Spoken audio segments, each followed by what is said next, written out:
This was my most viral and unique basketball mixtape in 3 years. I've never had my DMs and mentions go so crazy until I figured out how to make it. So here's how I did it. My name is David. I'm a 19-year-old photographer and videographer from San Diego, and I work every week as a freelancer doing sports, content creation, special events, music videos, and more. I try figuring out ways to mix my visual effects to enhance my storytelling and quality. So here's how I did this height effect. Here we have a final product. This is what you see on my TikTok, Instagram, whatever. And then this is kind of what I just recreated right now for a tutorial. We're just gonna move this to the side. All right, first what you're gonna do is you're gonna get your clip.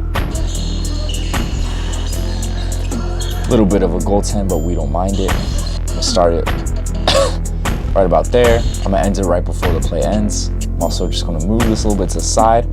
All right, now what we're gonna wanna do is we're gonna wanna, first of all, delete the audio. We're gonna slow down the part we want highlighted. So we're gonna slow down like right about here. Ripple timeline, 10%. It's gonna be really choppy. We're gonna go to retime process, hit optical flow, and then hit AI speed to work better. It's gonna be really choppy to play back just because it's a lot of processing. So what we're gonna do is we're gonna render it in place. After it's rendered in place, it's gonna play back a lot smoother like this, a lot easier to work with. After that, we're just gonna duplicate this clip. We're gonna probably go to right when it slows down. So right about there. That's where it slows down. We're gonna open this clip in the Fusion page. Then we're gonna hit Shift and Space to open this search. You're gonna add a tracker node. Just search it up, add tracker. We'll add it right between. We're gonna take the IntelliTrack square. I want to place it on his ear just because that's kind of the most notable place I feel like you track. You could put it anywhere. You could just play around with it as much as you want. You just want it to be nice and consistent, smooth, and for DaVinci to be able to track it. It was tracked real nice. Then what we're going to do is we're going to click this button right here. It's a merge node. Then we're gonna take our lines, so our vertical line and our height line. I created my images using Photoshop. You can use pretty much anything where you can use a line, squares, and add text. You can use Canva, PixArt. You can even probably use Instagram to create those lines and add the text. Just anything, you know, for your purpose. I use Photoshop once again. You're gonna add a transform node to your image. You're gonna connect it to the merge node. It's gonna pop up right there. And then after that, you're just going to adjust the size and position of it. I'm not going to make it perfect just for time's sake, but you get the idea. You're going to copy and paste this transform node using Control-C, Control-V. You're going to connect it again, and then all you want to do now is just drag this a little bit down. Cool. It's not perfect, but it looks nice. So then we're going to go back here, and boom.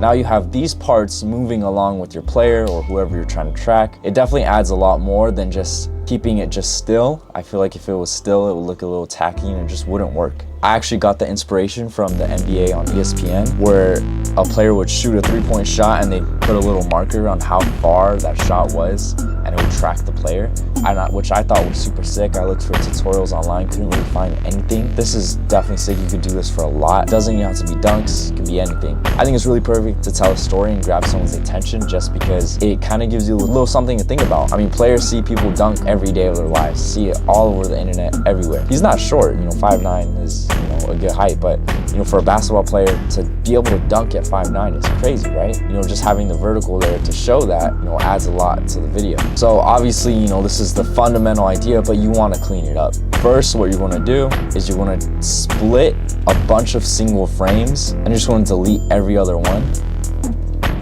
So you have this flicker effect, so it comes in real nice. After that, I take an adjustment clip that's black and white and fade it out. This is kind of like a more tailored look.